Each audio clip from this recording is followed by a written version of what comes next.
No matter what you may think, Mr. Kennedy, and I revere your name, you're not here to propound your case for censorship. In case you missed it, this clip is from a congressional hearing about censorship and misinformation. You are here for cynical reasons to be used politically by that side of the aisle to embarrass the current president of the United States, and you're an enabler in that effort today.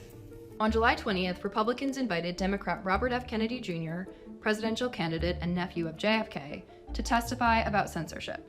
I was censored not just by the Democratic administration, I was censored by the Trump administration. This is an attempt to censor a censorship hearing. I am being censored here. Kennedy has spent years making false claims about vaccines, which he amplified during the COVID-19 pandemic. I see somebody on a hiking trail carrying a little baby, and I say to him, better not get him vaccinated. And he heard that from me.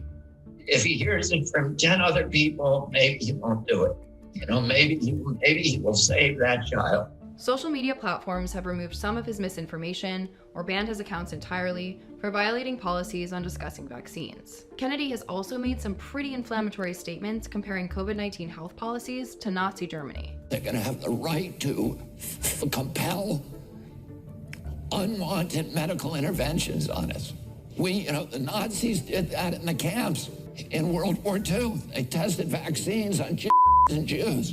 Mr. Kennedy, do you reject this absurd and deeply hurtful and harmful comparison, or do you still stand by it? I never, ever Mr. Chairman, I'm happy to enter into the record when Mr. Kennedy said that. The Nazis did that in the camps in World War II. RFK Jr. also propped up false claims about Black people in his documentary, Medical Racism, The New Apartheid. You take a group of people that already have a, kick-ass kind of immune system over here, and you're going to overstimulate them.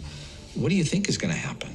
Why wouldn't there be a link between vaccines and developmental delays? And unfortunately, the African-American community is much more likely to have that kind of response. This and other racist claims Kennedy has promoted have been debunked. Still, RFK Jr. has stood by his assertions and defended himself against accusations of racism and anti-Semitism. Anti-Semitism, racism, these are the most appalling, disgusting pejoratives, and they're applied to me to silence me. And yet, the more Kennedy claims censorship, the larger his platform seems to grow. I have literally, and I said this under oath today, I've never made a single anti-Semitic statement in my life or racist statement in my life. So now they've started this slander offensive against me to silence me. So let's be very clear. Combating misinformation is not censorship. Leading up to the 2024 election, people like Kennedy are casting themselves as martyrs for the First Amendment while weaponizing hate speech and misinformation for political power. And rhetoric like this can have lethal impacts. Anti-Semitic and white supremacist attacks are on the rise in this country.